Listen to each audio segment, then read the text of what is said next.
Welcome to the Blue House Bull Session. Happy Wednesday to you. Can I get some J Artist Tuesdays in chat? Absolutely not, because it's Wednesday. But happy Wednesday to you. We are good. We are glad to see you. I am excited for this. I am hyped. I am totally ready.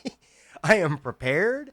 I have notes in the thing. I'm not lying through my teeth. I am checked in for this one, man.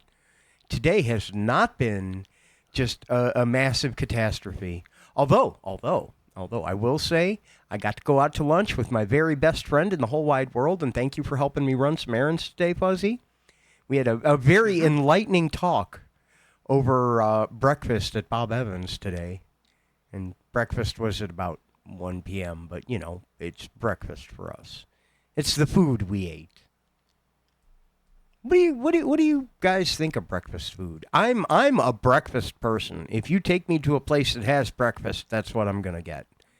I am not a morning person, but I am a savory breakfast foods person, like 100%. I want the French toast. I want scrambled eggs that are overcooked so that they're dry and gross, and any decent person would send it back. I don't want to know that they're eggs anymore. I don't like my eggs runny or gooey or creamy. I want little yellow rubber sponges to hold salt and pepper while I shovel it into my face.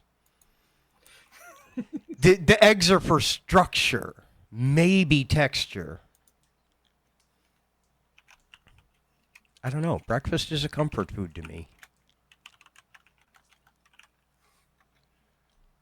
And then, of course, gravy and biscuits, which our friends across the pond will hear and interpret as something radically different.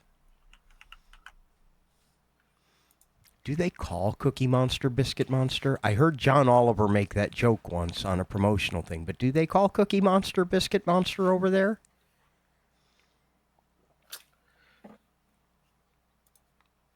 Google to the rescue, huh? Monster called. I mean, it would make sense. Although I feel like they have the notion of cookies too, and I'm just not hip to the subtle difference between them.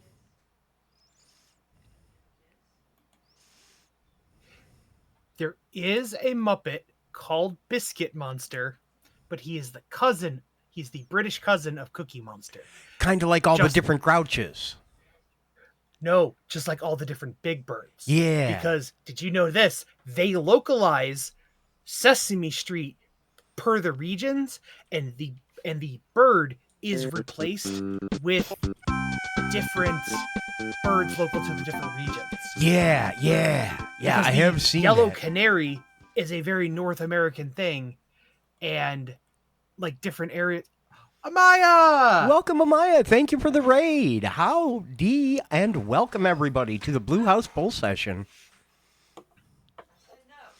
But no, the Grouches are the same way in that they have a local Grouch to the area. The Israeli one is my favorite, Moishi Ufnik, who lives in a burned out taxi, like a busted down, broken taxi cab.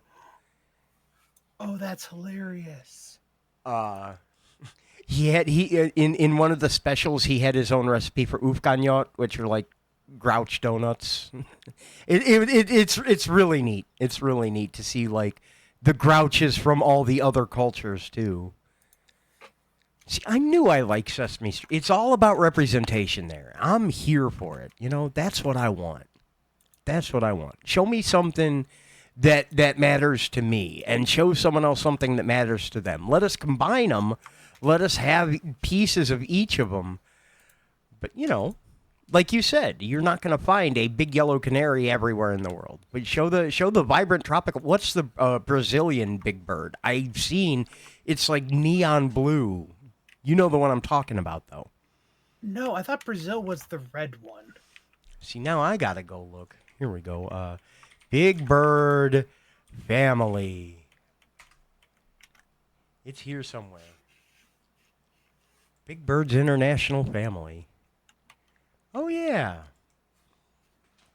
Alternate Sesame Street Big Birds ranked. Of course they're ranked. Stop ranking things, people.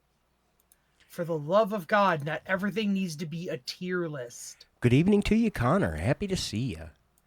I got one here. Let me share my Sesame Street Big Birds here and throw it on the stream. We've got Big Bird in the U.S., who's bright yellow. Danyao in China, who is also yellow, very yellow. Bopas from Portugal. It's like kind of orangey, reddy brown. Orange with white, pink, and brown accents. Oh, that's pretty. That's pretty. Mini Kush, turkey, orange and pink. Abelardo Montoya. Oh, look at that face. Look at that face. I love those colors. It was the Mexican one I was thinking of. That was Yeah.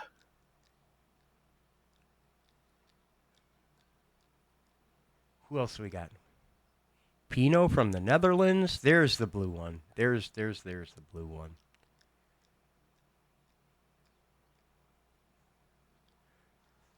Toccata from France? Not gonna lie, some of these are nightmare fuel. A little bit. Ah, Garibaldo! Yeah. Yeah! That's what I'm talking about, right there. That's the one they drag out during Carnival, isn't it? Yup. And Caponata from España. Oh, okay. No, not knockoffs. They're regional. So cute. Yeah, Sesame Street gets localized all over the world, and some of the characters are represented by their equivalent thereof in their country. They want the birds to look like birds you would find in that place. So canonically, Big Bird's family includes cousins all over the world. And these are some of them from the localized versions of Sesame Street. That's cool stuff, man. That's cool stuff. I want to, like I said, I got to find a picture of the Grouch family now too. Yeah. All the foreign Grouches, because they are all related as well. Foreign Grouch family. What do we got here on the Muppet Wiki? This is definitely the place to look. Danny Horn.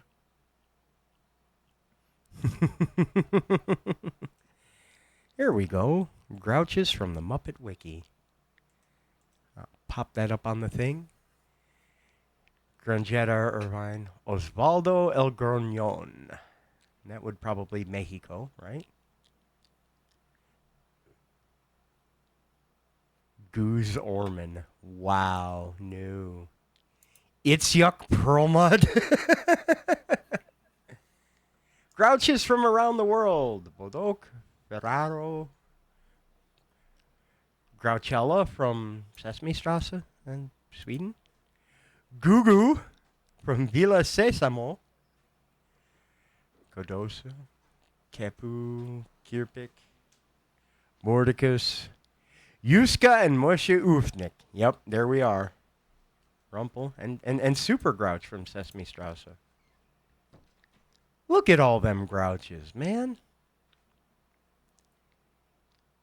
Why don't we hear more about them? That's something I'd like now. As an elder millennial, I want my drama about the Grouches now that I am a grumpy old man too.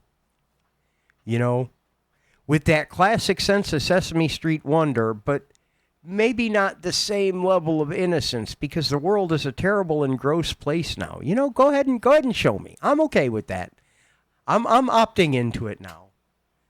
But give me the Grouch family. Give me a world of Grouches to explore. I don't think every character does, but I know a lot of them. I think the biggest thing is if they have some cultural relevance that is locale dependent. The life of a Grouch and a Trash Hound type character is going to be different everywhere. What is considered garbage is different everywhere. And the birds, well, birds are different everywhere in the world. They're actual animals. Well, even like the little neighborhood, because remember, Sesame Street is a fictional slice of a New York borough. Right. That is not the same set in other places. They do the equivalent thing in different places. So it's not, there won't be a Mr. Cooper and anything. It's a different, the major archetypes are represented in the Sesame Street formula in each local variation. Yeah. So but there's a lot of localization done, but there are some characters that are going to be in all of them. Yeah. There's going to be a biscuit monster everywhere in the world. Sorry, Cookie Monster, which is what kicked this whole thing off. Yeah. Oh, no, because we were talking about breakfast foods, and you said biscuits and gravy, and then you're just like... Yeah. Yeah. Led to talking about biscuits and all of their interpretations. Which you didn't even finish your biscuits and gravy. My stomach has been feeling weird this week. I've been having that feeling not like I'm going to be sick, but like I'm going to be nauseous. I'm 2 steps before sick. Get some Claritin. Think so? Yes. I will have to give that a shot then. You may not be sneezing, but this is high peak allergen times, and you may be lightly allergic to one of the many trees or grasses that are fornicating into the air, and it causes various symptoms. Well, that's what it is. I know, but of all the ways you could have chosen to phrase that. Welcome to spring and summer with air bukkake. I mean pollen. Yo. What me Let me just where's the button? You don't exist Pedal. anymore? Nope. You're not here. All right. I'll turn you back on. I'm not just going to will you out of existence. You're good. Wait, did you turn your camera off? I muted you and unmuted you, and I turned your camera off, but I turned your camera back on. Oh, come back. Come back. We miss you.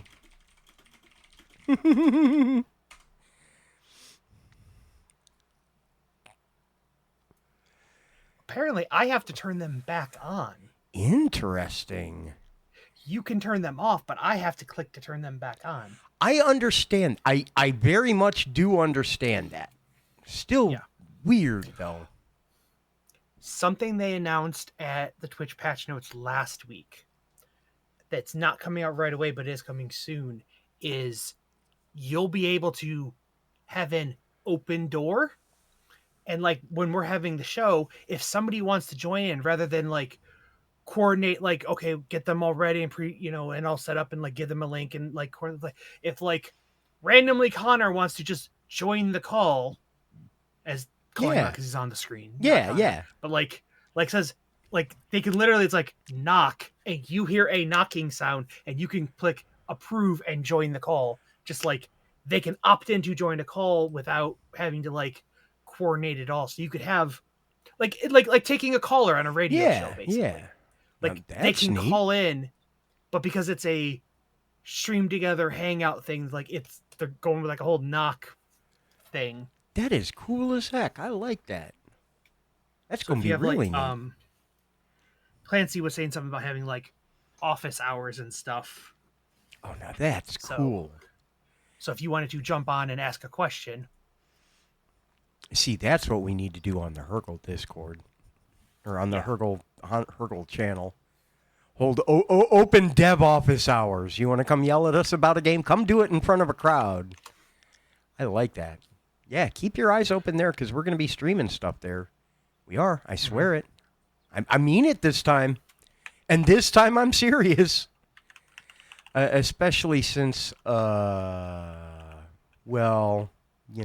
reasons.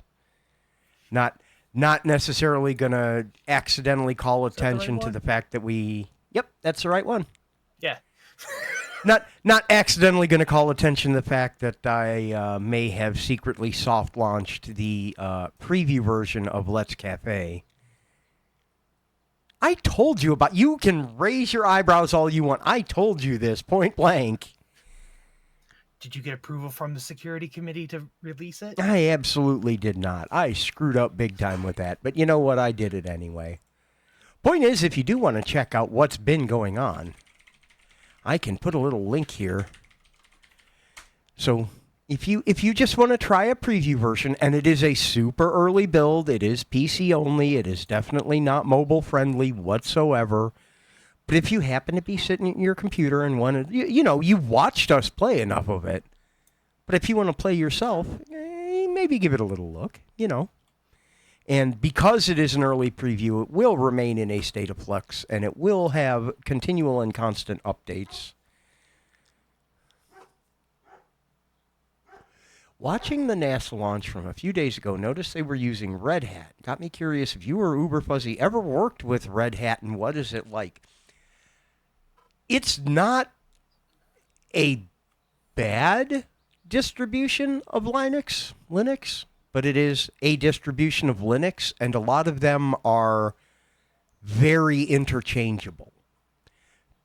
Red Hat is one of the earliest companies that got in the business of supporting it because it's always been a hobbyist language, but a lot of the internet as a whole, a lot of technology behind the scenes runs in a Linux environment. So they got to a point where someone needed to provide actual commercial support, troubleshooting, a help desk, all of that. And that's what Red Hat's business model is. They have free software available. You can go get Red Hat Linux, Red Hat OS, whatever. But you can purchase a support package where if you run into trouble, there is someone there to help you with it. There is a desk. They take phone calls, all of that. Mm-hmm. So one thing you will notice is that it is much more polished than a lot of the others. But the actual experience of use isn't hugely different. Yeah, data visualization and location for space. That makes sense. They strip away everything that might screw up your ability to handle that data gracefully and add a bunch of troubleshooting and stuff like that. That sounds pretty on brand. Yeah. Ain't bad. I will absolutely say that. Also, hi Natsu Hearts.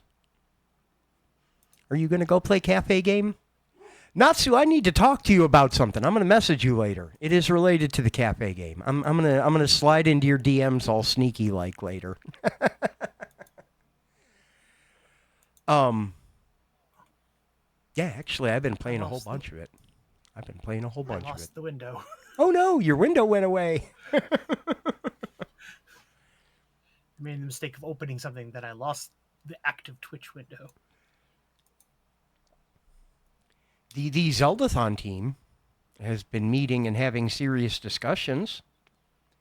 And I can't say anything. I can't say anything yet about the games that I have seen on the schedule because we have a tentative schedule, or at least segments selected for a schedule, tentatively, of which I might have one, technically two. Completely unrelated to that, I want to talk to you guys about an old piece of software from a company called Macromedia. Oh God, what is it? See, everybody knows Flash. Flash was ubiquitous all over the world for quite a while. Adobe bought him from a company called Macromedia, but Macromedia was into that whole tools to make software, especially multimedia stuff. And they also produced a piece of software called Macromedia Director. And it's very similar to Flash. You bring in your images and your sounds, and it has its own scripting language called Lingo, which I am now learning, despite the fact that Macromedia Director doesn't exist anymore. Like, it was formally discontinued. Adobe said, nope, this ain't a thing. We're done with it. It's gone. Bye. But yeah, Shockwave Director. Macromedia's Macromedia Shockwave Director was kind of a medium-sized deal on the internet for a while. It was for the advanced stuff that Flash didn't handle really well at the beginning. And I have reason to be working with it right now for something. And boy, is it terrifying to jump into a 25-year-old piece of software like that and pray that it runs on your computer right. It's interesting. It is. You can't get it from the Adobe. The version I have, it fell off the internet. But I feel like at a certain point, if that's an Adobe product, even old versions you're not allowed to use apparently anymore. Yeah, I know. But Is Adobe like actively trying to shoot themselves in their foot? Like what? I have to look real closely, but I'm pretty sure that if I am reading the new terms of service that they released recently correctly, that it's not just scoped to stuff that you save in Creative Cloud. I'm pretty sure that it does not make that distinction. They are making some colossally shady decisions. Shoot themselves in the foot? I don't know, not necessarily. They're just trying to remove everyone but large corporations from their user base. Well, no, the thing recently where they're saying like even you're just not allowed to use old versions, even if you had a lifetime membership. Like Yep. you are no longer licensed. They're revoking those. It's like, what? Yeah, no, it is an absolutely ridiculous path for them to take for that. But for some reason, they're hard committed to it, and I'll be damned if I understand it. It feels really just gross and hinky, and that's coming from someone who did outright purchase CS3 and then subscribed when they went Creative Cloud and have been paying an ever-increasing amount every month for the software. Like, I am an Adobe fanboy, and even I'm like, what are you guys doing? Yeah. Yeah, no, that's they can jump up and down and yell that you can't, and they can try to punish you for doing so. Someone's always going to find a way to, and eventually the easiest path is going to be switching to any of the many alternatives for every single piece of that software. There is no longer anything that they provide that you can't get elsewhere. There just is not. All of it's available somewhere else. You know? Can I send this link to you? Let me pop open my thing that receives links. I am intrigued. I am very, very curious now. Oh, wait. Excuse me. Boy, I'm charming. Oh, yay. I saw this. Let me. And this is a 3-year-old version, so this is probably out of date. But things like this exist. There You is. just type into Google alternative to, Photoshop. A full guide there, yeah. If you don't want to use Photoshop, use GIMP, use Sumo Paint, use Affinity, use Photopia. Photopea? Is that Photopea or Photopia? Just spelled weird. Anyway, go use paint.net because I can pronounce that one. I paid for that. If you want to... I made donation through their donation thing, yeah. If you want to do image composition from scratch, use Clip Paint Studio, use Krita, use Paint Tool Sci, use Fire Alpaca. Desi used to use Fire Alpaca all the time. If you want to do vector art, you got Inkscape, you got Vector, you got Affinity Designer. For all you people with Crickets out there, there's a ton of options. For doing animation, there's Toon Boom, there's Clip Studio. For InDesign, there's Affinity Published. Who uses InDesign? Am I the only person left that ever did use InDesign, much less still uses? If you're doing page layout, use that. But, there's alternatives for Lightroom. There's alternatives for Audition. The number one is called Audacity. Let me tell you about Audition. Oh, yeah, also Premiere, After Effects, Dreamweaver if you need to do web stuff. You have options. And this post is from 3 years ago. Yeah. There are newer tools on there. There are ones that have gone away or got bought up. So, yeah. I used InDesign when I worked for a newspaper because it was the primary layout tool they had for everything. And I got pretty decent with it. And that's actually what I used to lay out the book when I did the book of the comic strips, is I did that in InDesign. So I get its use case. I absolutely get its use case. But You mean this book? that book, I do Right indeed here? mean that book. This book? The That exists of me and retrospectacle, you? the Yeah. physical copy of the first couple years of the webcomic. You One must mean have enough comics to collect a book. Go ahead and do it. I know you want to. what? Post it in the chat. Do What? it. No. You're not going to post it in the chat. You're just going to send me the link and be like, share it? Or are you going to share screen? Because I think that works now. No, I was just gonna say this. Yeah. The good old days of the webcomic I ran for years and years and years. And also the one you ran for years and years and years, which is where we get this guy. It's the one with the Z's in it. Now that one I liked. You know, that's what we need to do, is we need to bring back your Adventures of Fuzzy as a game and take that to Zeldathon. Because it was all Zelda parody stuff, basically. You parodied an entire adventure game in your comic strip. Why don't we make that game and let people play it? Jay, why don't we use that in Mudoku Digits 2? And just swing.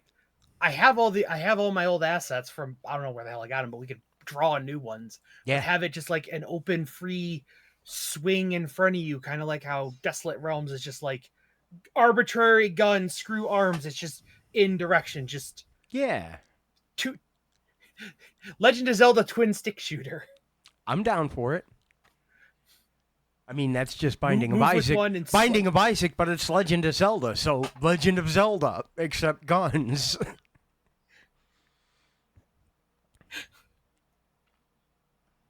And for good measure, we'll make it a match 3 game as well. Because you know me and stapling things together.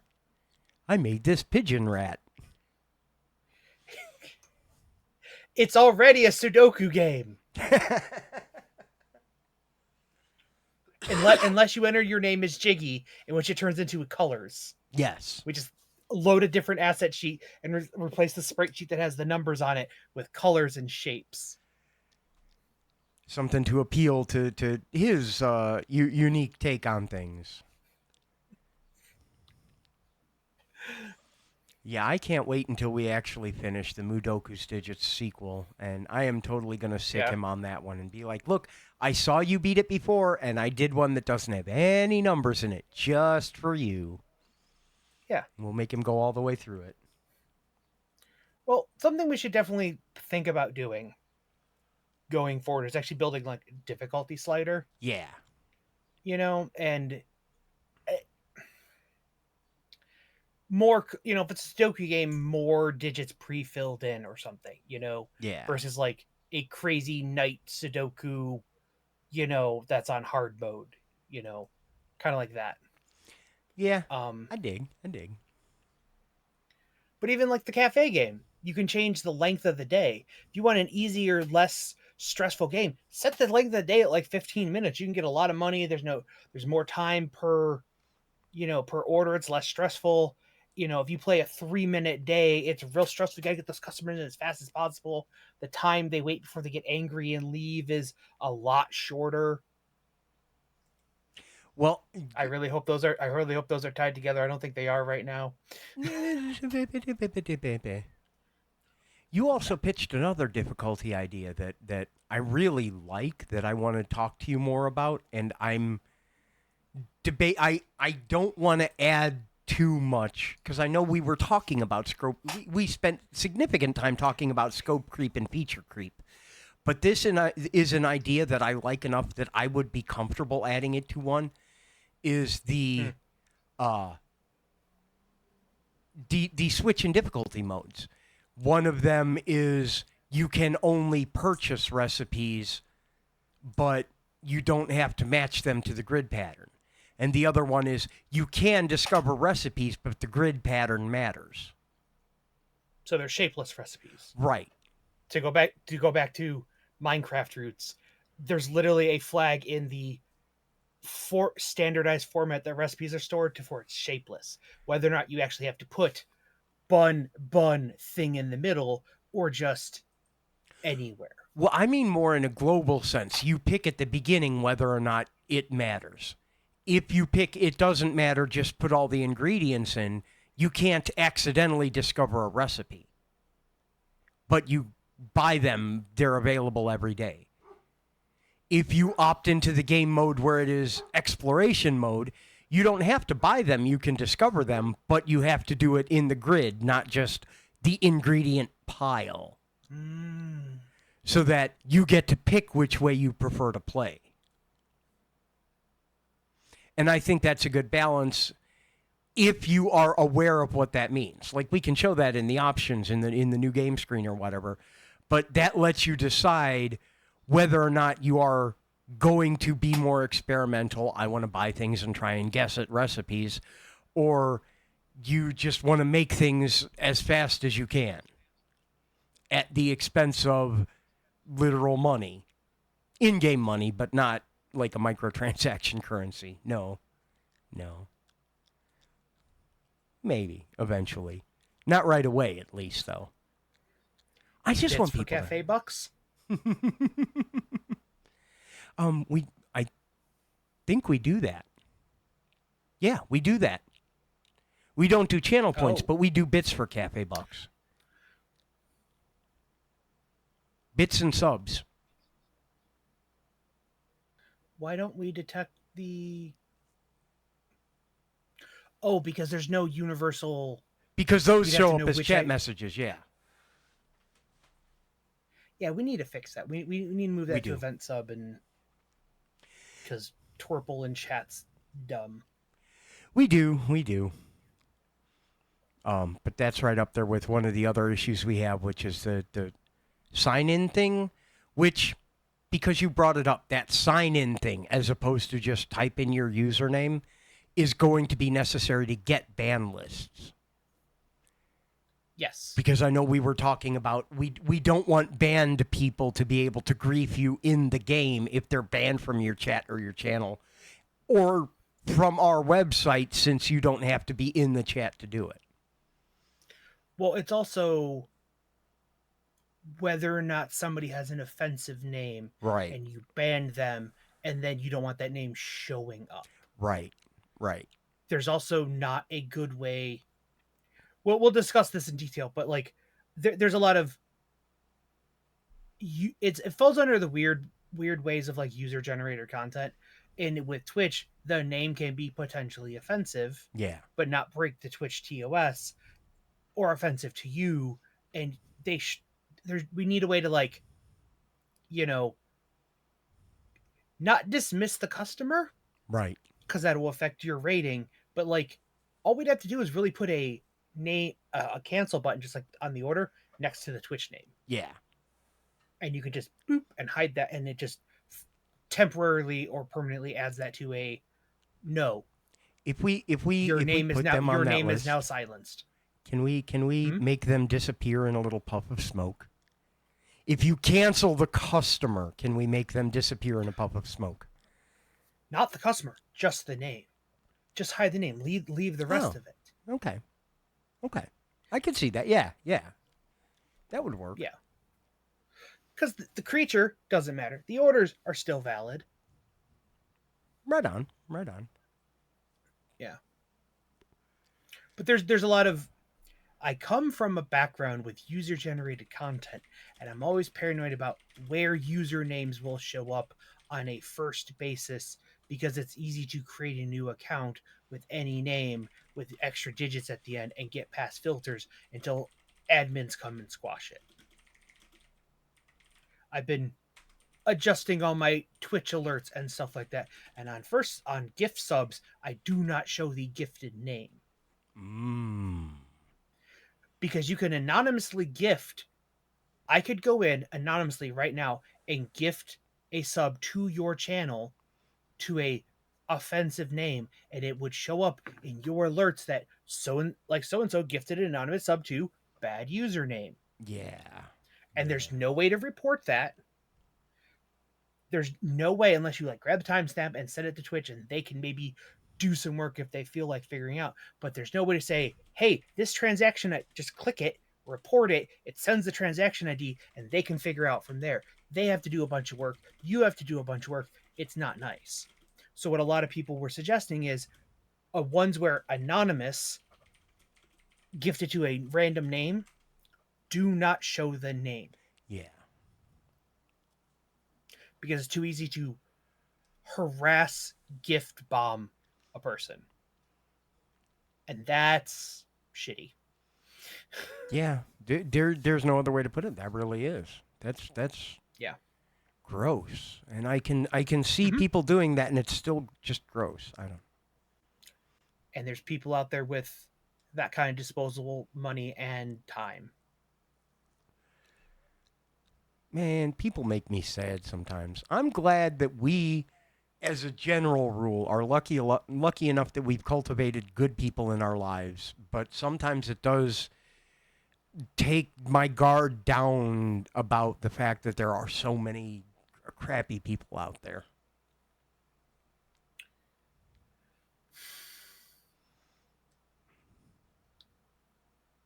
Yeah.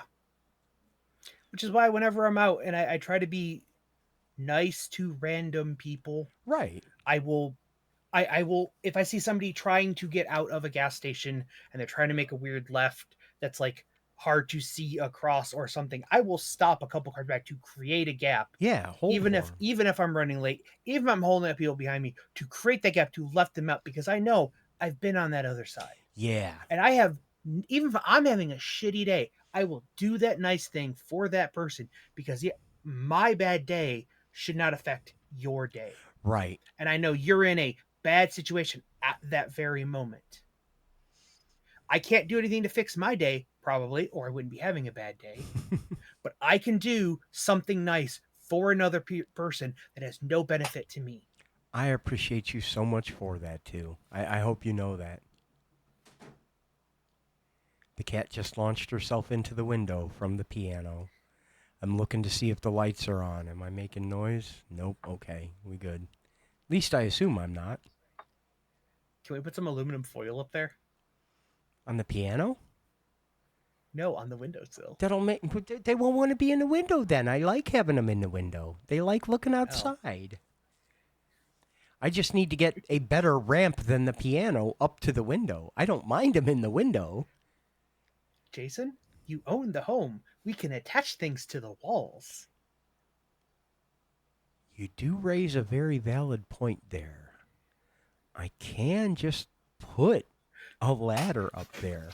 I think they would like We could that. put a couple series of shelves that they can do around the edge to the window. I keep forgetting that. I can do crazy things here. That is not a bad idea. Do they make trampolines for cats? That sounds like such a bad idea now, but uh-oh. There's our obligatory XKCD link.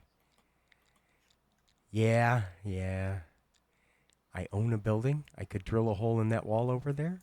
You drilled holes in it until it collapsed. Yeah, that sounds right. That sounds very right. Randall Monroe, hats off to you. God bless. Doing the Lord's work by making sure there's a comic for every situation that people like us end up in. All of them. All of them. There's always an obligatory XKCD for every situation. 1,000,000%. Man, oh man. Have you seen the animated what ifs? Yes, those videos are fantastic. They are so good. Yeah. I love those. I think that's Randall actually voicing them too. It is. He is voicing and narrating those. His book was so great. The concept of what if in the first place is so great. Take the silly questions seriously and answer them as best you can. Not too seriously, but give them a good faith answer. Like the bird poop one. How long would you have to lie on your back with your mouth open before a bird pooped in it? And he went and got the research data until he came up with an amount of time.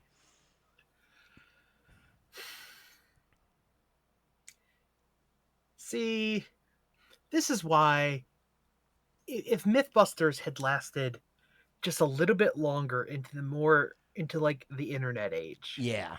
like not the early web days, but to the proper internet days, Mm-hmm. they could have done so much at a smaller scale, but done more things and so much cooler and just they were just so ahead of their time, technology and stuff.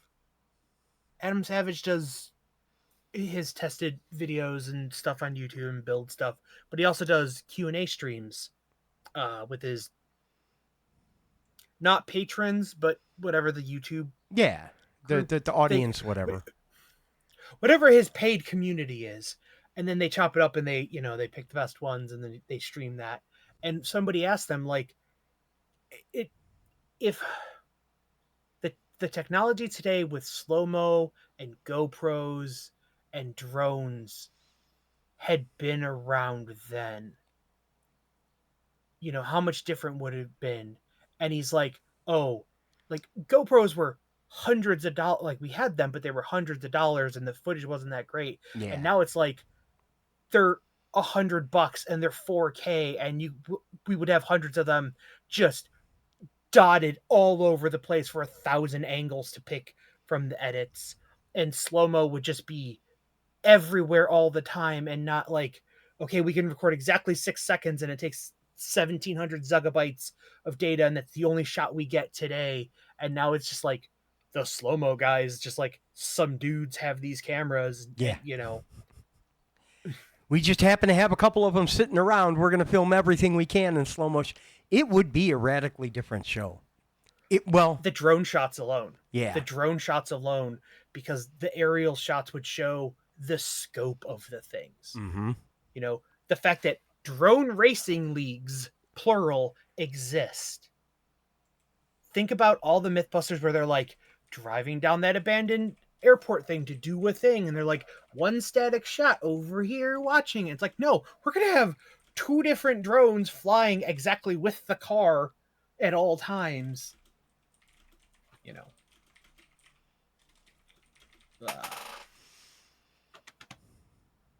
There's a Our ton of childhood was things. weird.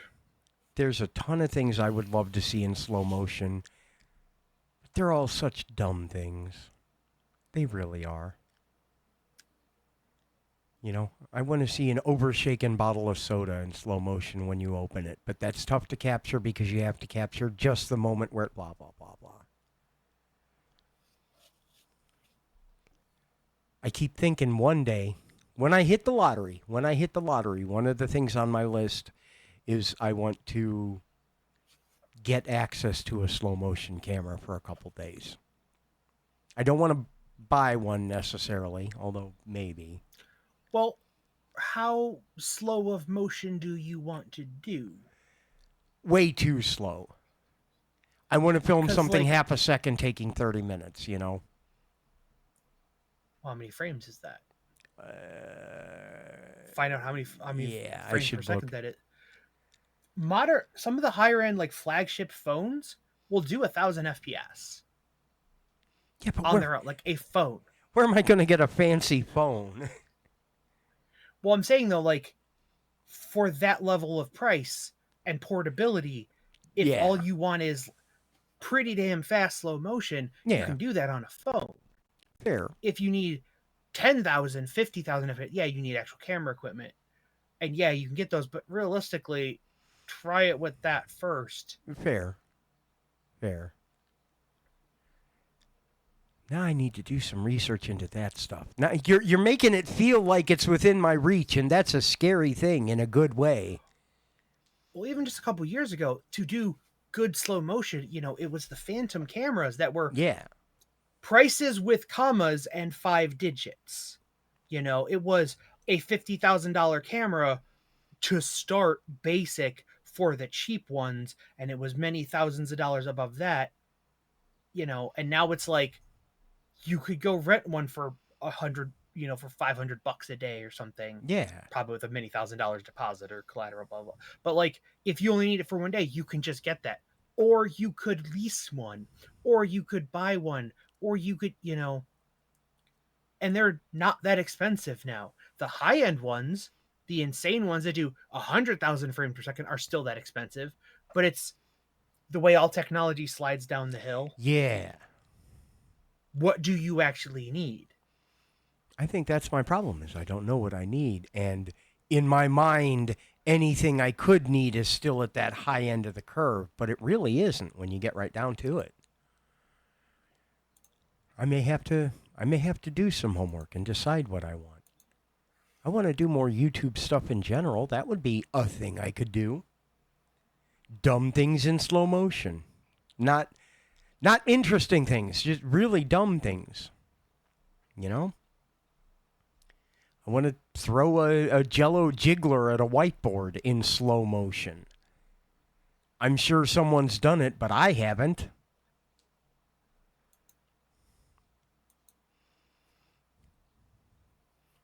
It could be neat, right? I think it could be neat.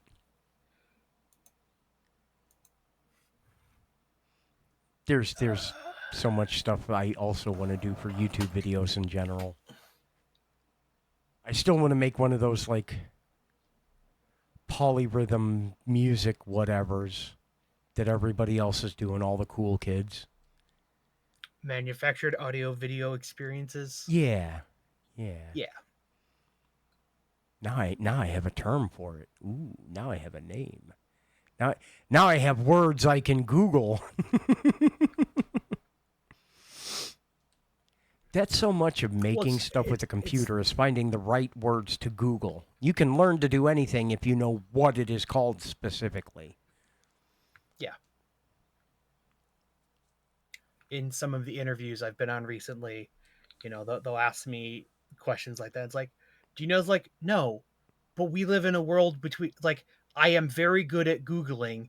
I was a beta tester and I've been a beta tester and an active user of Stack Overflow its entire existence. Yep. I have a 3-digit user ID.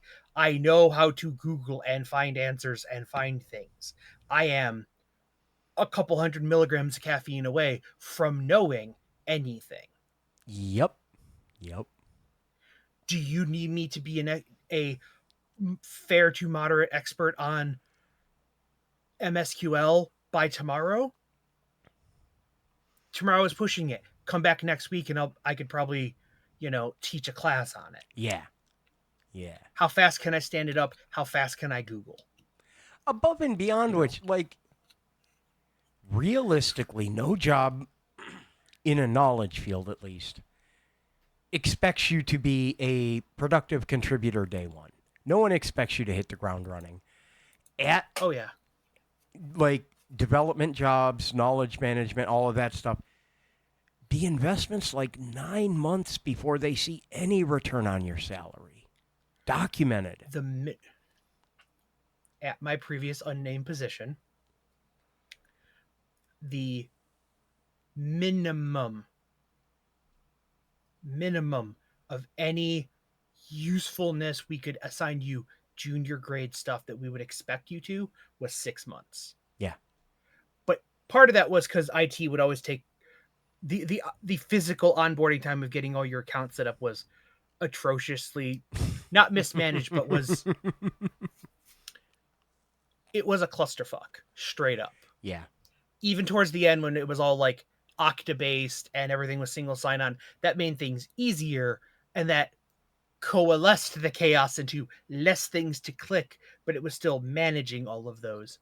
But even if once we got the account set up for the few people that had like, okay, all you need is a GitHub account. Like you're going to have your Google account because, Google domains, and all you need beyond that is your GitHub account. And that's it. Yeah. Everything, like, screw everything. Like, you don't need, like, everything else will come single sign on, but like, all you need is, we'll set up your GitHub account. Here's your repos. Go. the minimum, even for the writing positions, we did not expect you to be able to do any meaningful work is 6 months. Yeah. And that is a non-technical thing. Just to absorb and figure out where stuff is and shadow people. And you were writing What do we like do here? Yeah. first 3 months, we didn't even assign you work. You literally just sat around and absorbed information.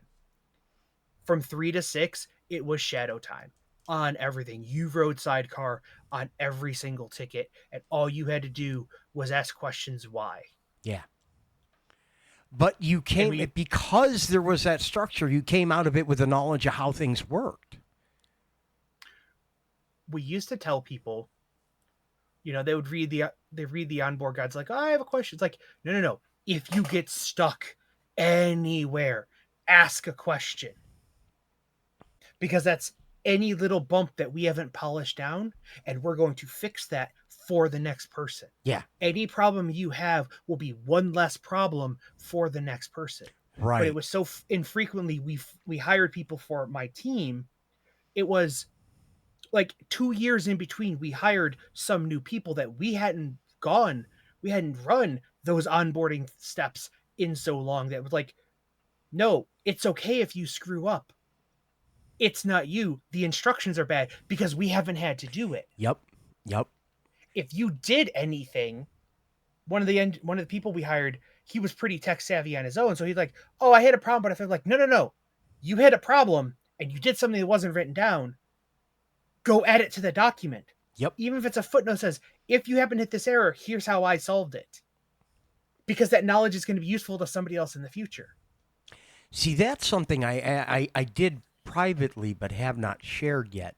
When we were bringing Jacob into the Hergel organization, is starting to make my onboarding checklist of what things we have to do if we bring on a new person, like for big access to everything, all of that.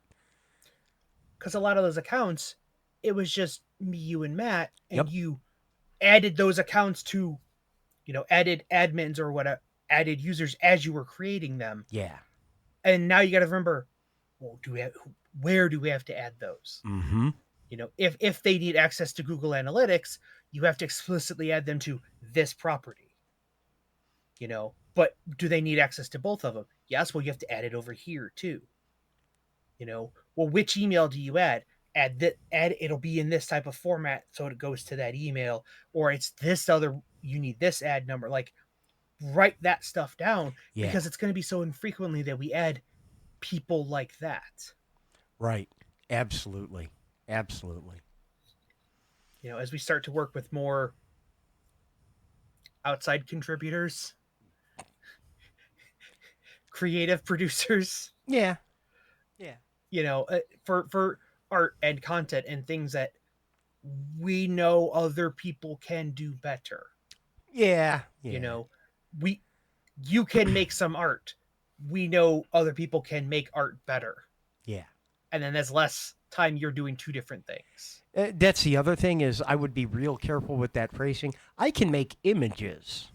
I don't know if I would call any of it art. I can make images if we need images, but I'd rather have an artist make the art. And sometimes you just can't buy it. Sometimes there's just no 3D model of Popeye on the marketplace. I found you that image eventually. You did. That was the moment at which I conceded that everything was on the internet somewhere. That was my running joke for quite a while when someone said, you can find anything on the internet. Is okay, give me a 3D model of Popeye the Sailor. Because you could not find one for quite a while. And then one was found by Fuzzy. And he said, here. And now it is just a universally accepted truth, even by me, that everything is on the internet somewhere. It's just a matter of knowing where and how to look for it. Something, Rule 34. Yeah, well, I wasn't going to go there, but you're not wrong either. Do not find me a 34 3D model of Popeye. I do not want it. I refuse to acknowledge that one. I'm going to will it out of existence. I've right. had this cup for a long time, and I just realized the sticker is still on the bottom of it. Uh-oh. Time to take it off? Oh, already taken off. Yeah. Well, good. I'll let you go wash your hands. We're at about an hour in, so we are going to... I can't believe you people come here voluntarily. Thank you very much for the sub and welcome. And yeah, that is true. You wait long enough, it will happen. Thank you so much for the sub. I appreciate you. Go follow my man Ginger Tech. How do I do the thing where I shout him out? Can I click and do that? I'm too lazy to do that. Let me type it in the chat if I can figure out how to get over to the chat. It should be a thing. I'll file a user voice thing on it.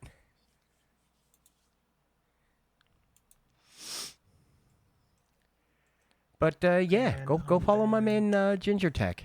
I appreciate him very much. We're going to take a short break for about 5 minutes. Go get up, stretch your legs, get some water, use bathroom, whatever you got to do. We will be right back with you in about 5.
Blue House Bull Session. We are happy to be back here with you. Thank you for sticking around during our little break. Hope you got up, got your drink refreshed, all of that, whatnot, and paid your taxes or evaded your taxes, however the case may be.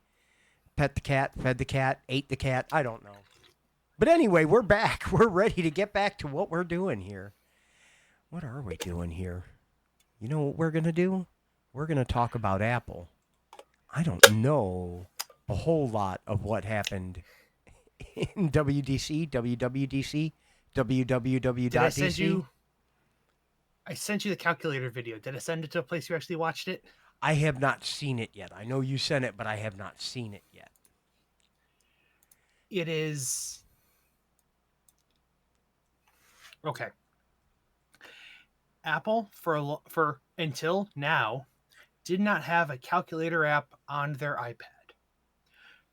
They had one on the phone because it's inherently easy to do, and it's actually pretty well featured. You can turn it sideways and you get a bunch of stuff, and it does scientific calculator type stuff. But they didn't have one on the iPad. There was a million other off-brand ones, but there wasn't a native iPad calculator app, which seems crazy. And then they added one. But they did not just add a calculator app. They added AI-powered calculator functionality, magicness across the entire operating system. Because you can be in Notes, and you can just draw things, and as soon as it detects you draw an equal sign, it just will sum them up for you. Now, my question... Or if you write y equals in front of it, it gives a little pop and says, hey, do you want to make this a graph? And it parses that and draws a graph of the thing you wrote. But also, all the numbers are like editable. And you can say, this is a variable, and this is a variable, and over here, use these variables, like if you're doing a physics equation. Which is fine, and you can tap on them and rewrite them, and it changes the math. They're not just handwritten notes like in MS Paint. They are being parsed as numbers behind the scenes. And you can tap on it with your magic pencil, and you get a little slider dial, like a horizontal dial thing, and you can just drag it to update the number without rewriting it, and all the things attached to it will change in line in real time. My question, because that sounds amazing, and I want that. Now I have a reason to get an iPad. Or whatever the thing is now. I don't know. I'm bad at Apple hard stop. But for all that description, is there a dedicated calculator app? Calculator everywhere is great, but is there a dedicated calculator No. app? It's the same calculator, same iOS calculator. It works. It's pretty nice and stuff. And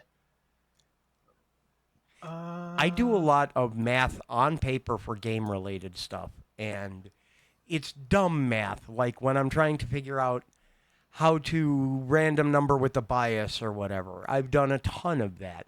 And sometimes I need to be able to visualize it. And I can write it out on paper and screw it all up and Google some of it.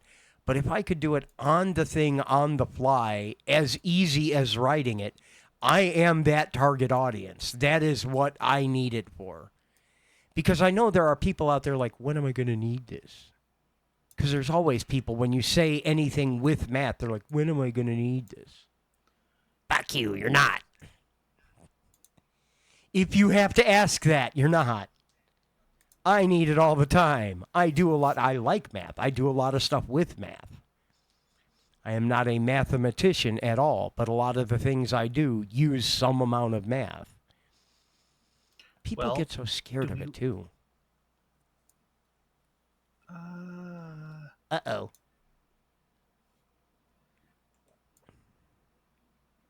Let's see if it'll let me do the thing. I think if I switch this one to screen share, right? I click on that, and then it'll show, yeah, there we go. Okay, let's see if it play. You hear the audio? No, we are not picking up the audio from it. Do I have to...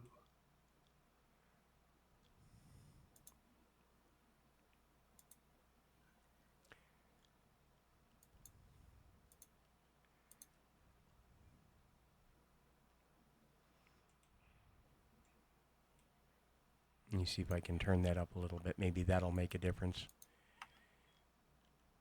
Well, it's also like Having all the play. rebuffering errors ever, yeah. Ooh, okay, that's pretty.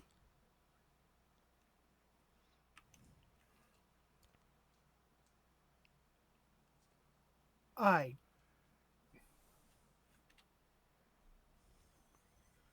don't know what it's doing.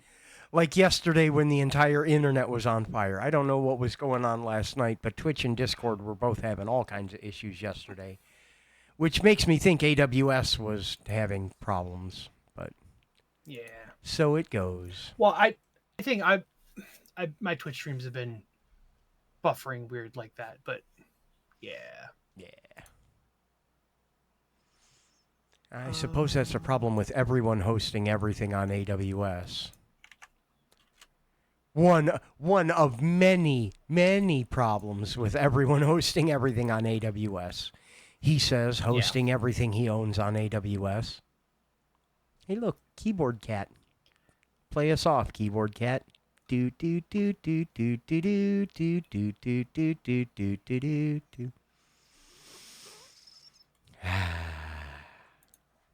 The foundation of memes on the internet. That cat's dead now. That's true and very sad. So is Grumpy Cat. Well, the original Doge just died. Man, that's grim. The dog was like 18 years old or something too. Yeah. It was significantly older and very well cared for, obviously, but Long cat. To those we've lost along the years, across the years, over the years. To those we've lost between the years. Betwixt.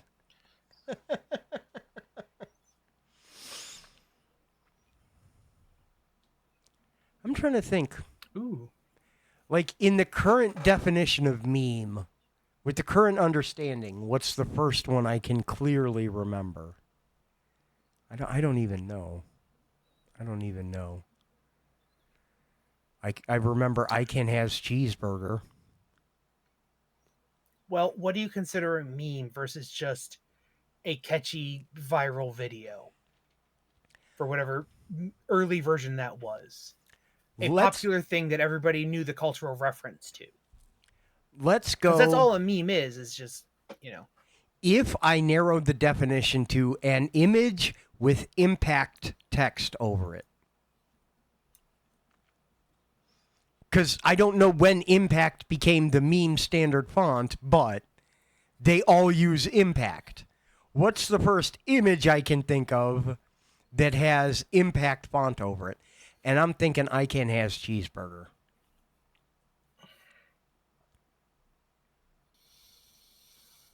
I don't know, because what about You're the Man Now, dog? Yeah, that might be That might be the progenitor of it.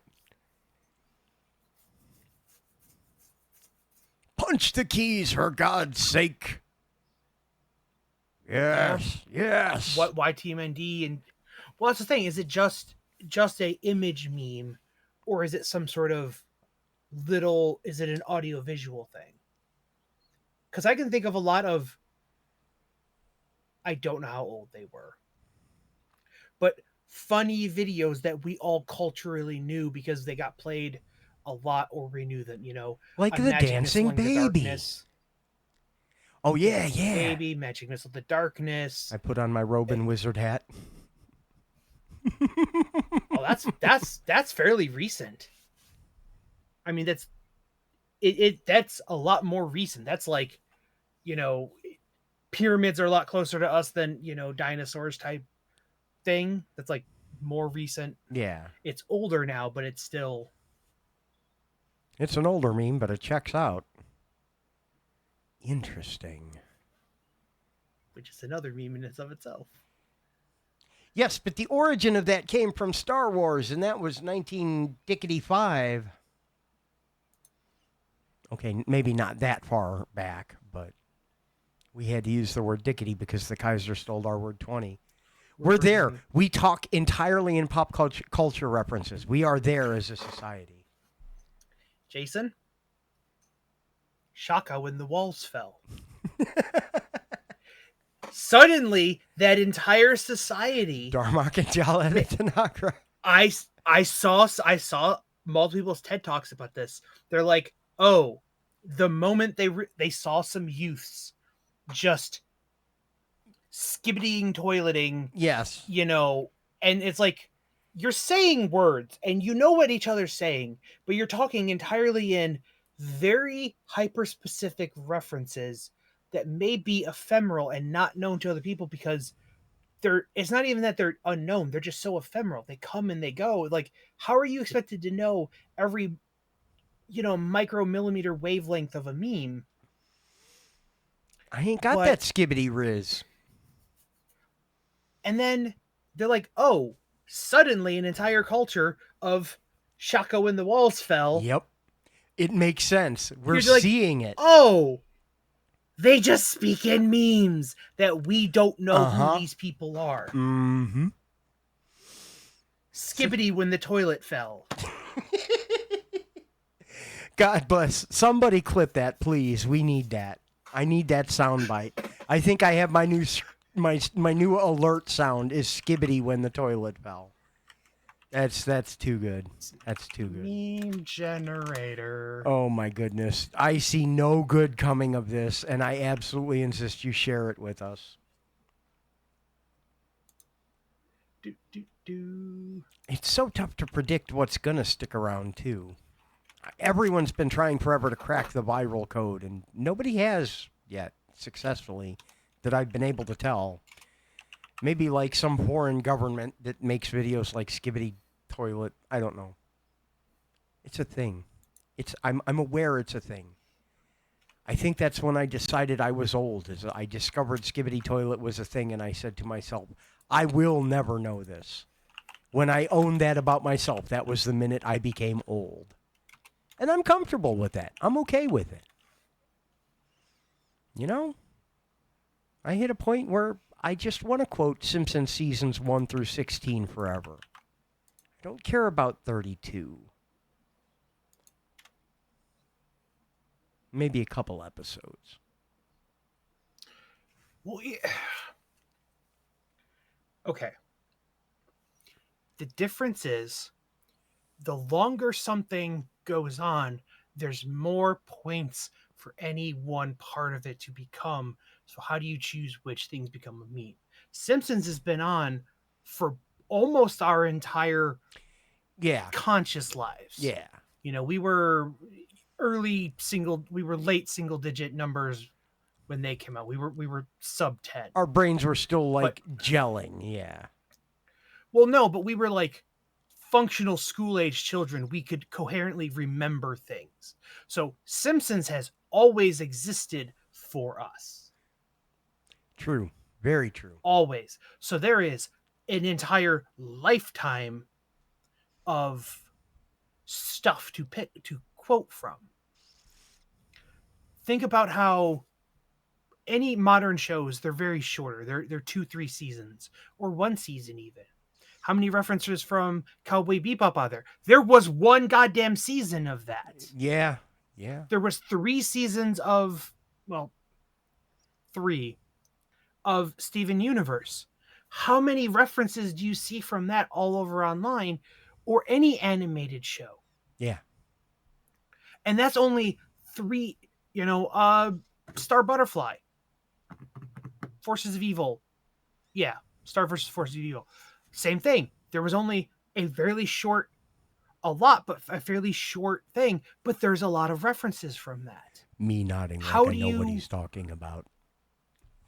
You know that show. You should watch that show. Should I? I have heard of. I do not know that show. I have heard of. I Is think that my you would exchange? enjoy it. Okay. Yes, it's probably.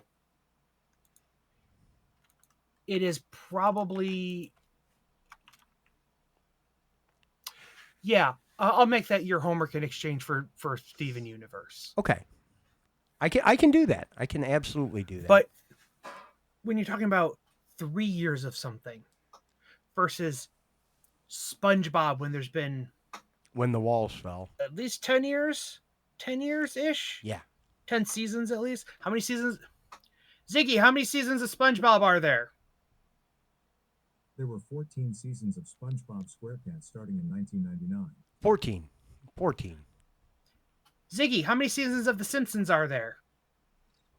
There have been 35 seasons of The Simpsons. The Simpsons season 36 premieres in 2024. But how many? Like, that is an order of magnitude more chances for references to form, but Yeah. also for references to fall out.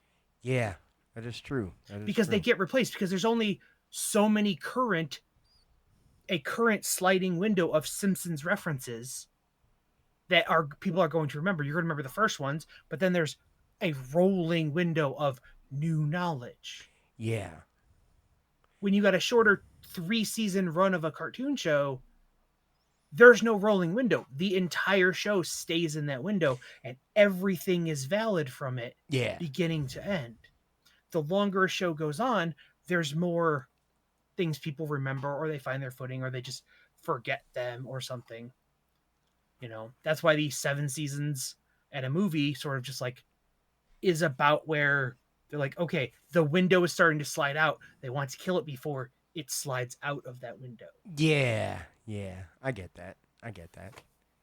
And then there was the roughly a third of a season of the Clerks animated show, which aired for 2 weeks. They aired 2 episodes out of the 6 they produced. Man, that. I thought it was funny. I laughed. I liked it. Boy, did they not do anything with that, and they really could have. By they, I do mean Fox. Because they were in charge of airing it, and Fox is where shows go to be mercilessly slaughtered. Except for The Simpsons. I had to explain that to somebody. That was when. Oh, I was explaining Firefly to someone. Yeah. Oh, I think it was Aunt BJ. It was BJ because I was there. She were watched having dinner. the movie. She watched Serenity. She watched the movie, but not the TV show. And I'm like, oh, you mean 8 of the 13 episodes they made, and then they aired them out of order, and then screwed, and then canceled, and they didn't know? And it was just like, oh. But I think that wasn't the first, but that was like the major one when Fox started just lighting themselves on fire. Just burning into the ground. Yeah, absolutely. Next thing you know, they're going to start their own subscription service with awful terms of service. I'm pretty sure they already have. There you go. Hang on. This needs to be appropriately recognized too. I'm putting it up on the screen. There it is. You're gonna have to blow There it we up go. because when you screen share it on the stream, Perfect. It's small. It's ideal. This is great. This is perfect. I love it. Go post that in the Discord. It's too good. It needs to be shared. Let me see if I can beat you to it. Oh, I put it in the wrong one. Whoops. Made live on the show. Oh man. Where's all the cool kids when we need them to explain things? It's too perfect. I don't know, man. These kids today, what with their hip hop music and their, I don't even know. I don't know. I can't even say that. I like hip hop music. I like a lot of hip hop music. I really do. I've been getting into new artists even. Really? I just like all music. I do. I've had a lot of music recommendations come in recently. And I've been discovering a lot of new stuff completely by accident because of that. Despite the fact that I listen to the same things every single week, I've been picking up a lot of new stuff and enjoying it thoroughly. I'll have to send you some. I've been listening to Lil Sims, who's been around for a while, but she has put out a couple of albums recently that were really good. You know that Jamie got me into Black Country New Roads, and I've been obsessing over them for quite a while. Yeah, you played that. Yeah. Hop down. I love you. Hop down. No cat on the desk. Them's the rules. I got the spray bottle. I'm not afraid to use it. I'll do it. I will moisten the cat if I must. Don't. I hear you. Don't. All right, you're technically not on the desk. You can sit there. But yeah, I've had a lot of new stuff loaded my direction. The new Charlie XCX album, Brat, if you're into pop at all, is amazing. Go give it a listen. Or Brat, but it's the same, but there's 3 new tracks, so it's not. Go listen to that. The 3 new tracks are it's banger after banger after banger. 100%. Jamie called it. It's outstanding. Yeah, go listen to Charlie X. Go look at Charlie XCX. Anyway, I digress. This is going places I shouldn't let it go.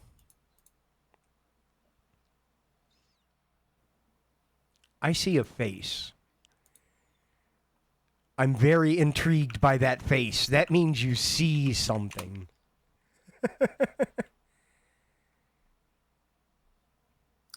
It's not even in an upcoming. There's no hexagon emoji. There's no hexagon emoji? There's no hexagon emoji. Oh, no. Interesting. Is there a pentagon? Are we just going to go through all the polygons now? Heptahexaconia, whatever Colorado is? The 600-some sided shape? There's the colors of the circles and the squares. There's a couple diamonds, but they have specific meanings because safety diamonds and Japanese, signs and stuff, yeah. Because Japanese culture. But there's like a red triangle up and down, but they're obviously like up and down changing things. But there's not like generic. There's not like the same way you have the color shapes. Yeah. The circles and the squares. There's not like just arbitrary, squares. Interesting. Or there's squares, but there's not like triangles or hexagons. Interesting. Also, Connor, you have full blessing. Please share it any old place you like. Have at it. Cover the internet with it. Wallpaper it with Skibbity when the toilet fell. Have at it. Oh no, my precious seconds of work. Most of which was trying to find the right Darmok image to pick from. Children, don't fight. No fighting. I hear trouble brewing. Madison came in and saw that Sarge was sitting on my leg and got ready to just bop her on the tail, and Sarge got out in front and yelled at her. Hey, don't you do it. Don't you do it. Ah, these cats, I tell you, they sure are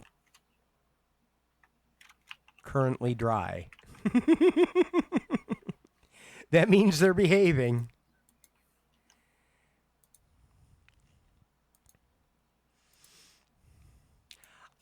I would say, because we've been having this discussion, the nature of the meme is that it outgrows ownership.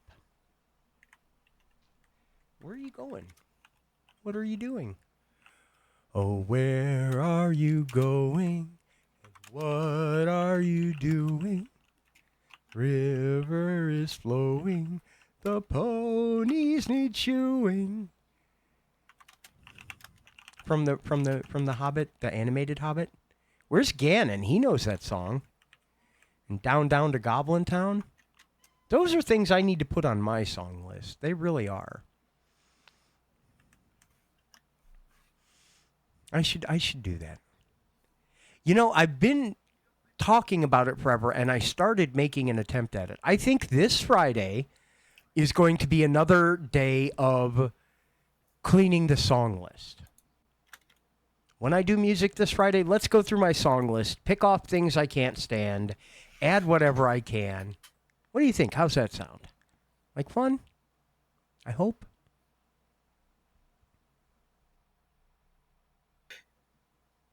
Oh, go ahead. Go right ahead. Apparently, you can't say the word three-way in a Twitch alert. I'm so curious. There's context here that I feel like I'm missing, and I am so curious. There's an option in the Twitch dashboard for your alerts. Right. You can set different alerts for different types of subs, and one of the conditions is a multi-month sub, and you can pick you can set alert for 3s or 6s. Okay. And I had put in the message, username, just subscribed with the 3-way, like the spaghetti kind, you pervert. And as soon as I hit save on it, it gives me this red box, message conflicts with Twitch's moderation policy. Please try again. Nice. Maybe it was the pervert. Maybe it wasn't 3-way. Maybe it was the pervert. Or maybe it was the spaghetti. I don't know. Man, that sounds so good. We're coming up on dinner time soon. I want Skyline. It was pervert. It was pervert. It was pervert. You can't say pervert. You can't say pervert. Don't say pervert in your Twitch alerts. Yes. Okay. So now we've established pervert is something that cannot be said. That is something up with which I shall not put. No ending a sentence with a preposition. Do not use a preposition to end a sentence with. You'll sound like you don't know what you're talking about. That's something you should find a way to get around.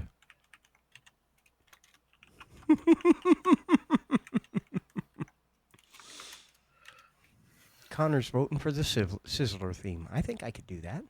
I bet I could do that. I'll have to try that. Yeah. But yes, we should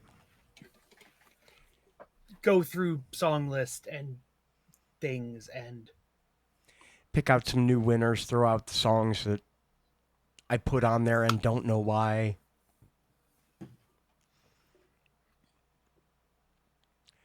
We've been secretly winnowing down a song list for a music performance that may happen at Zeldathon. please tell me it's going to be theme songs of TV shows that were on the air in 1986. And you're like, fuck, no, that's a better idea. I got to go send a message to Discord. No, well, my response was going to be you're a little too specific, but you're correct. 80s music? Yeah. 80s theme song? Yeah. I'm not leaking anything. You guys already know since the event is 1986 that we have to do some house 1980s. 80s. Are you sure the invitation didn't specify? I will say that may have come up with Danny in conversation. And that is how we discovered that Pirates of Penzance came out in the 1880s. So it's not out of the realm of possibility that we'll be playing songs from the other 80s as well. I'm just hypothetically, theoretically.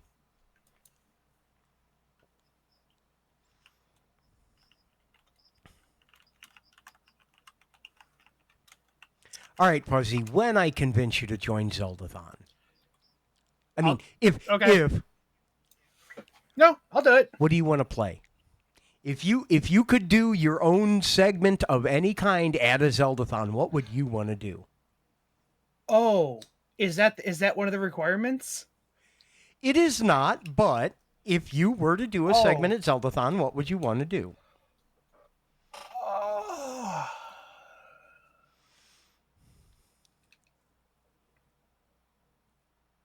Well, much like you, I am not that hip on any of the 3D Zeldas. Yeah. I don't think I never had it. I hadn't never had an N64. I had enough friends that had them. I never had one. I think the last Nintendo console I ever had was Super Nintendo. Yeah. I had a number of the things, but Link's Awakening DX or original? or Switch. Yeah, that's an option, but somehow I'm feeling, well, you might. You might, because we talked a lot about the quality of life improvements in it. Oh, it's a different game. It It is wholly a different game. Um, maybe DX as long as I don't have to do any of the DX stuff because I don't think I ever remembered doing that. Um, yeah, probably Link's Awakening. If I like some just sit down and grind through it because I still remember all of it. Yeah, that you do. That you do. All right. And So, also, then if I have a minute at the end, I'll do a glitchful run and do it in like 6 minutes. okay, check this out. Check this out. LADX, because it's got the color stuff, right? But it's a randomizer. But the only thing that changes are the colors every time you switch screens.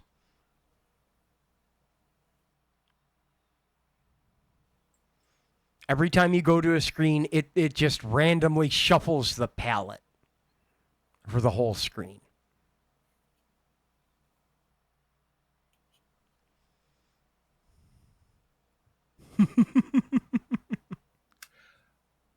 I wonder now, Go on. can you emulate a Super Game Boy? Yes.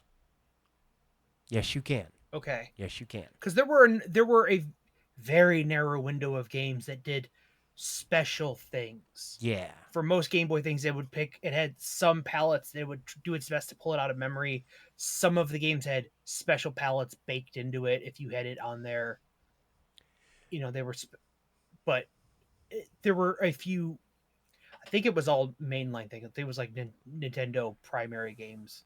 Like one of the Mario games had a whole special theme in it. Space Invaders for the Game Boy had the Super Nintendo game in it because it's Space Invaders. It's small and simple. If you played the Game Boy Space Invaders on a Super Game Boy, you had access to a SNES version of the game.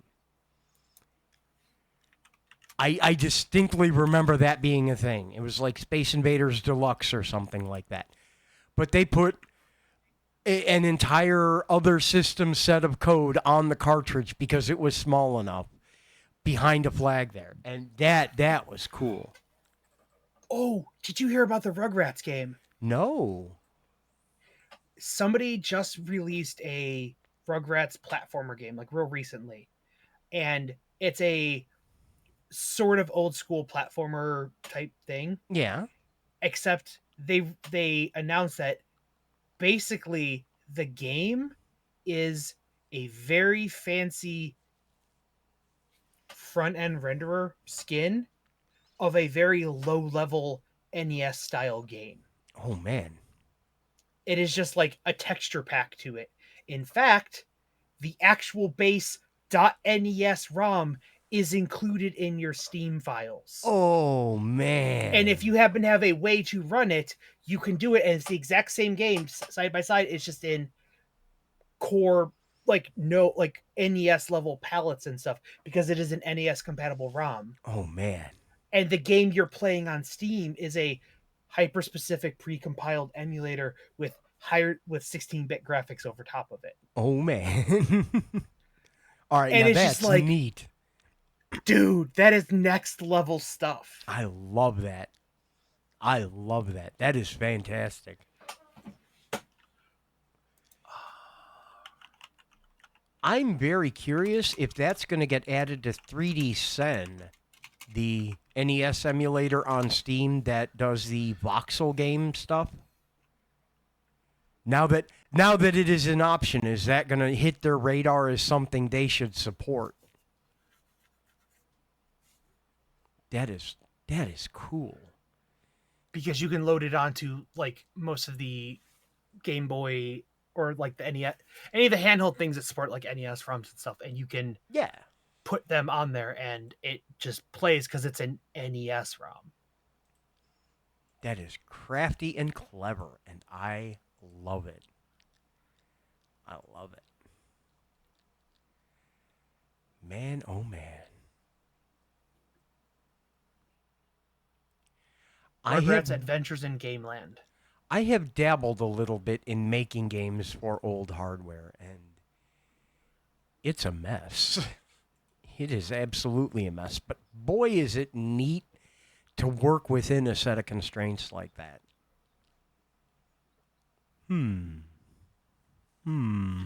I did way back in the day. I had a little demo platformer thing.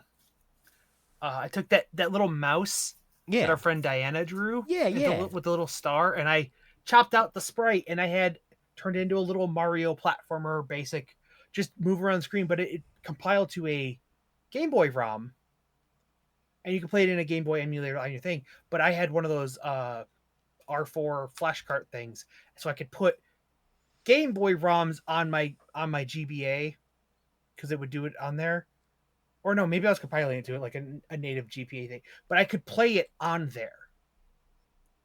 And I took it, like, oh yeah, that's neat. And then I like handed her my actual Game Boy with that flash card on it, and she's like, "What the fuck? How did you... That's the thing I drew. I'm playing on a Game Boy." Just like, yeah, you can do that. That's why we had that whole conversation about putting a game on the Xbox, though. It's that moment that I'm after. That's like, yeah. You do get it. I know you do get it, but that's really what that's all about. It feels more impressive to show off that way.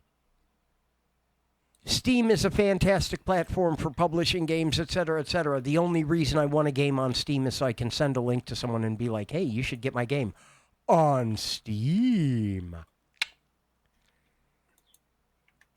Waving around my air of legitimacy. I don't even know.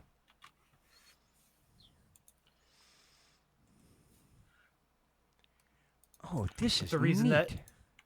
But the reason the Rugrats thing came up is you can in-game flip to 8-bit mode as you're playing, because underneath you are playing the NES ROM. Yeah. And the non-8-bit mode is an enhancement to that. But somebody installed the demo on Steam, and like there's a .NES file just in your Steam assets. I'm really curious about this game now. I think I'm gonna have to pick it up. I loved It's coming out on Rugrats, it's coming out on all the platforms, not just Steam too. But yeah, it's an old school platformer. I'm here for it, man. Action. Yeah. I think I need this. Also, welcome Eddie. Happy Tuesday. Wednesday. Happy Wednesday that is also Tuesday. The point is Tuesday. Happy to have you here.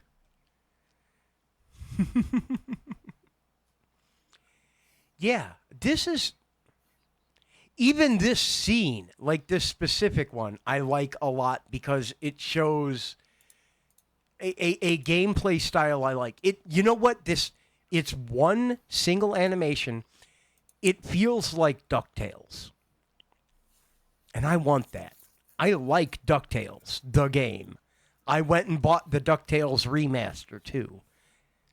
It is a good game. It is genuinely one of the better platformers that was on the NES. I think I have I bought that on something, but I don't know what. Probably on Xbox or something. Yeah. But there's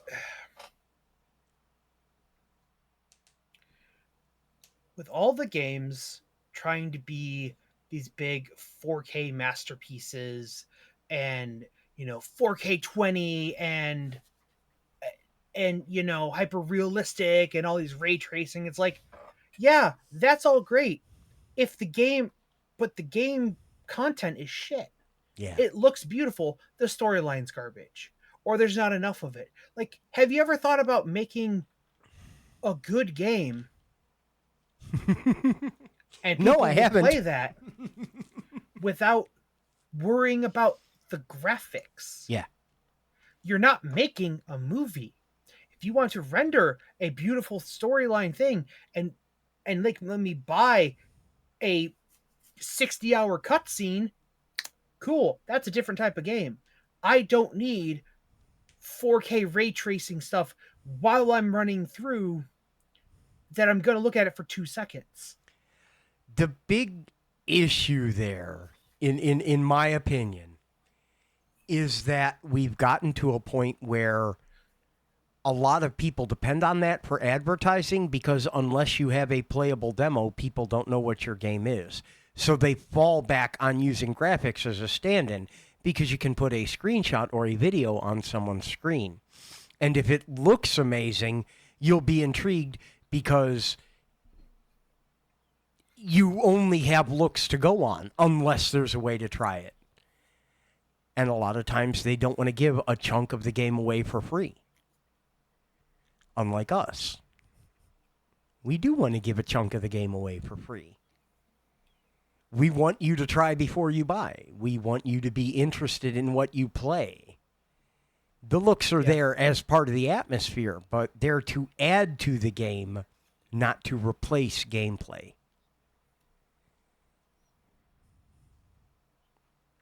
And yes, in addition to the web-based trial that we have now, which is more of kind of like a trimmed down copy of not entirely just head, but it is actively being developed. Yeah. The web preview is actively what we're working on. Yes, there will be an actual package try before you buy demo on Steam too. 100%. We will grab a snapshot of that, package it up, and that will be the demo that we will try to remember to update.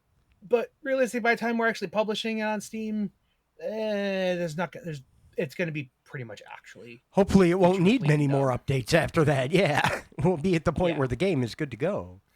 That would be Well, ideal.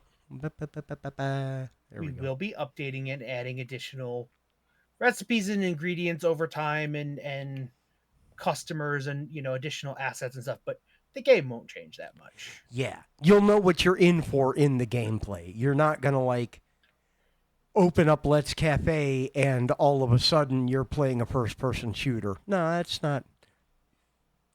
I don't make first-person shooters. We collectively might. I don't make first-person shooters. I am very, very bad at them, and I don't enjoy them a lot. Excel 97 in the flight simulator. Yes, yeah. That's definitely a possibility. I'm trying to think if there were any other good hidden games like that. We'll absolutely be like hooking people up too, The best way to buy find it. out. It drives our sales. I'm just saying, if you want to find out, join the Hergel Discord if you're not there already. That's the best way to keep on top of this news. I realize I rant about it every week, but the best way to know what's coming is to see what we're talking about over there. So please show yourself there, join, chat about what you're excited for, tell us what you want to see, tell us what you don't want to see. We make games because we want to make games, and our goal is to make sure that those games are fun. If we were in it for money, we wouldn't be writing fun games. We would be writing addictive, microtransaction-based, blah, blah, blah. The money just enables us to keep doing it. But that's not the goal of it. I'm going to keep doing it whether or not I'm making any money. I am compelled. I am driven to write games by the voices in my head. The other thing is, like a lot of companies, it feels like people don't play games. There's a lot of developers where, like, there's a lot of corporate studios where it feels like the people in charge of the projects don't play games. Developers themselves might, they're interested in being a part of this, but like you lose cohesion, you lose fun when it becomes a corporate mandate to add microtransactions, or I don't know, let me pick an example out of the air. Enforce that you have to have a PSN subscription to play the game. Not that anyone would ever be so foolish as to do that, but Do I still have that bookmarked? Yes, I do. It's still on my toolbar. Yep, it is still restricted. This package cannot be purchased in the following countries. All 176 of them.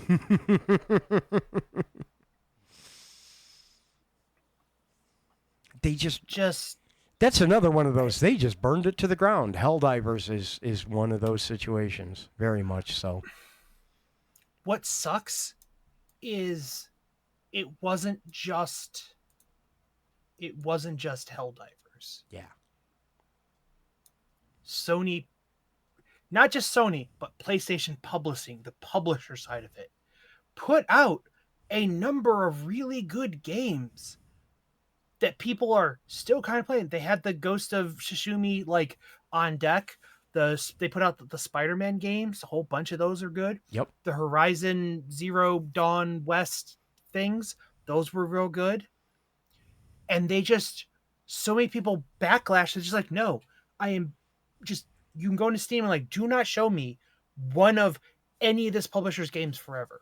Yeah. And that is unfair to anybody that was attached to any of the companies that's using that as a publisher. Yeah. Yeah. You know, that is unfair to the Sackboy Adventures team that are now just caught up in this for no good reason. It's you know, gross. God of War, the relaunched God of War from, Yeah. you know, it is also through PlayStation Publishing LLC. Now they're also screwed in this. That has nothing to do with it. Just got roped into everything, yeah. All right. We have a question in chat. Did you like Animal Well? I have not played or seen any of it, but that is deliberate. I am interested in it. The little bits I have heard about it, and I've tried to avoid too many spoilers, I get more and more interested. But this is one of the rare occasions. Like the overwhelming majority of the time, I'm like, tell me spoilers. I have a goldfish brain. I'm going to forget them by the time I experience a thing. But I have heard that with Animal Well, it is worth going through it for the experience. And I have been considering. It's Fez. Yeah. It's Fez. I want to do. Should I get that and play that? Should we do that on stream together? Should we just both do that? I don't know how much of it you've watched. I know you've seen things about it, but I watched Pirate Software play it, the beginning and the good chunk of the middle, for 2 or 3 days in a row, because he got Crazy Man Red String very into it, and he is very smart, and it was entertaining to watch. And then I watched him do some jumps and maneuvering that I'm like, I would play this game if I did not have to do that. yeah. Because it is a side-scrolling platformer. Or not side-scrolling, but it is a jumping platformer. And I don't have a problem with that. But then he had to do some things that are Not frame sure perfect, I but could do close that. enough. Yes. And it's like, it would drive me nuts to get that far into the game and be blocked on completing, 100%ing and getting the good ending, blah, finding all the not just beating the game, but finding all 16 MacGuffins or whatever, because one of them is some like weird pixel, Mario jumping into the side of the block bullshit. Like, I could do that. I think I could do that. But how much of my life would I waste practicing and doing that over and over and over just to that's like, no, not for me. Yeah. No, I get that. I You know, absolutely get that. if it wasn't for that one thing, I would totally play the fuck out of that for the experience, even though I have watched a lot of it and I'm extremely spoiled on it. But it's not like I memorize all, and the game is huge enough. It is an experience. It is basically a platformer escape room. It's it's basically how I would describe it. It is a Metrovania platformer escape room. There's so many levels of back on top of each other and things you wouldn't even notice. And yeah, it's I haven't played Elden Ring yet. That's one of them From Software games, isn't it? Or it's a Souls-like, at least. Yep. I'm bad at video games. I haven't played it yet. I people love it, but I haven't played it. Me personally, I would consider streaming it, but a lot of that is my availability to stream. If I have to play in 5-second chunks in between things, that would be tougher. Yeah. The biggest thing that prevents me from streaming is doing everything else all the time. That's the biggest reason I don't stream more is I have a lot of time commitments. But When you're streaming, it's like going to the movies. You are there doing that one thing. And that's it. yeah. When you're watching a movie at home, you can also be in 6 different parallel Messenger and Discord conversations with people while you're watching it. Yeah. But streaming is I am doing this one thing and I cannot do anything else. Yeah, it makes it a lot tougher to do any of the because I'm never doing a thing. I'm always doing at least 2 things. Yeah. And it is a challenge. So it's not that I'm averse to the idea. It's making sure I have availability to do so. But I absolutely would. You should buy Hasbro Battleship and sit and play me with that. You could probably persuade me into that. I some content creators, I wouldn't call them specifically YouTubers, although they probably used to be identified as that, and they're not, and they do stream, but I would not call them streamers. Yeah. They're online content creators that are loose with their platforms. Kick artists. They fell back into, they were looking for games to play and they were playing it one night, and they were having a blast playing it, and I was watching it and I'm like, oh, this is exactly how I would want Battleship done. Yeah. And it's fun to play. It's one of those, there's a lot of games that I would play, but it requires other people. Yeah. And none of the people I know, I don't have any friends that play games on computers. I know some people that occasionally play on their Xboxes, but they play solo games. I don't know people who play multiplayer games on Steam. Yeah. Or that have the same games I do. You know, I have that problem of I want to do these things with people, but I don't know any people. Do you know can I yell about something related but unrelated? Viscera cleanup detail. Why was it so hard for us to get together in a game of that? I know why. I've looked into that. The game was never truly finished. And it originally started as like a demo that got out of hand, and they made it. And the reason there's no like points I've never heard anything like that. But there's a reason there's no like points or score or objectives or like the quality of life objective part of like Power Wash Simulator. Yeah. You know how close you are done or a thing is complete. It's just like the level is maybe done whenever you feel like ending. You know, they kept it that loose and ungamified on purpose. Fair. The reason it's so hard is there was a level of polish that was never done to it. The game is kind of old. Yeah. Technology has changed since then. There's a lot of better ways to do multiplayer games easily, find your friends, add through Steam, without having to do so many other things. You know, it's like saying, why is it so hard to print a file from Windows 3.1? Yeah. Fair. It's like, oh, because they completely rewrote the printer drivers in Windows 7. Okay, I can understand that. It's still frustrating Okay. because that is one of the games I would play with you all the time.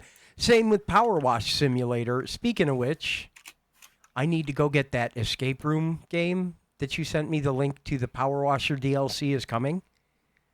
Mm-hmm. We need to play that one together. Can we play that one together?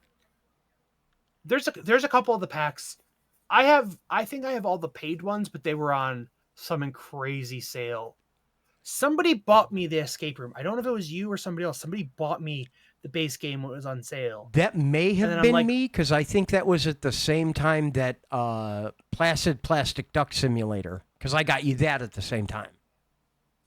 Yeah, and then I'm like, oh, while these are on sale for like $2 a piece or something, I'll go ahead and It get was the like rest less than of them. five- Yeah, it was $5 for the rest of the bundle. I'll get it. I will play all of them. yeah. Yeah, Viscera came out in 2015. So Yeah. It's understandable. yeah, I get it. I mean, there are cutoff points for me too, where I'm like, yep, I am now done with that project. It is definitely partly unfinished. It definitely needs polished. I will never touch it again. I'm moving on to other things. Treasure Hunter Simulator, same thing. The game came out in 2018. Yeah. Which you're like, oh, that's not that. I'm like, oh, wait, no, that's been a while. Technology has changed. Yep. It's changed to mostly negative. Oh, Recently, goodness. it's changed to mostly negative. Oh Yeah. no. Oh no. When was my? Have people commented after me?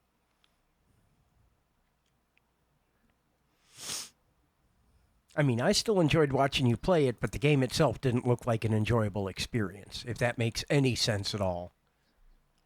One person found this review helpful. It was very thorough. He's a good man and thorough. All right, There's game. Standard disclaimer: if it's on my wish list and you buy it for me, I'll play it on stream. Yeah. Yeah. I'll even put your. Well, probably either of us will do that. If you buy it for us, we'll play it, and we'll probably put your banner ad of choice in the corner for the duration of it. Not quite sponsored, but brought to Supported. you by. Supported streams. Yeah. Yeah. All right, we're at about True time, that. so I think we're going to wrap it up here shortly. Any final thoughts before we kick out for the day? I have a final thought. You're going to tell me I should use that raid browser thing this time and figure out who we're going to go visit. Centaurs have 2 rib cages. No, you're fired. Clean out your locker and go home.